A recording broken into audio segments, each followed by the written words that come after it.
دورہ تھا اور اس دورے کے لیے اس دورے نے ایک تاریخ رقم کر دی ہے۔ پاکستان اور سعودی عرب کے جو تعلقات ہیں وہ بہت اہمیت کے حامل ہیں۔ اگر میں کہوں کہ یہ دوستانہ تعلقات ہیں تو بھی بات غلط نہیں ہوگی، اگر میں کہوں کہ یہ برادرانہ تعلقات ہیں تو بھی بات غلط نہیں ہوگی، اور اگر میں کہوں کہ یہ خونی رشتہ ہے تو بھی بات غلط نہیں ہوگی۔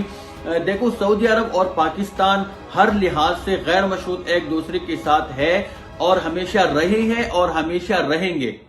اس کے علاوہ اگر میں بات کروں وزیراعظم پاکستان عمران خان کے دورے کے، تو دیکھیں اس لیول پہ جب دورے ہوتے ہیں تو اس میں عموماً کچھ ایم او یو سائن ہوتے ہیں، معاشی لحاظ سے یا کلچرل لحاظ سے یا انوائرمنٹل لحاظ سے۔ تو میں سمجھتا ہوں کہ اس قسم کے ایم او یو سائن کرنے کے لیے وزیراعظم کو آنے کی ضرورت نہیں پڑتی۔ یہ وزیر خارجہ کے لیول پہ بھی ہو سکتے ہیں، یہ سفارتی لیول پہ بھی ہو سکتے ہیں۔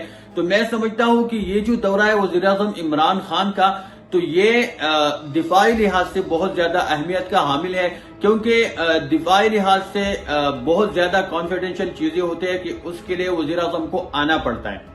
اس کے علاوہ سعودی عرب کی مختلف جیلوں میں جو پاکستانی قیدی ہے تو ان کے لیے مثبت خبر ہے، بہت بڑی خبر ہے، بہت بڑی خوشخبری ہے کہ وزیراعظم کے اعزاز میں، وزیراعظم کے مہمان نوازی میں سینکڑوں پاکستانیوں کے رہا ہونے کا امکان ہے۔ تو میں سمجھتا ہوں کہ دیکھیں یہ جو دورہ ہے یہ دو لحاظ سے بہت اہم ہے۔ نمبر ایک، جو مختلف جیلوں میں پاکستانی قیدی ہے ان کے لیے یہ دورہ بہت اہم ہے، اور اس کے علاوہ دفاعی لحاظ سے یہ دورہ بہت زیادہ اہم ہے۔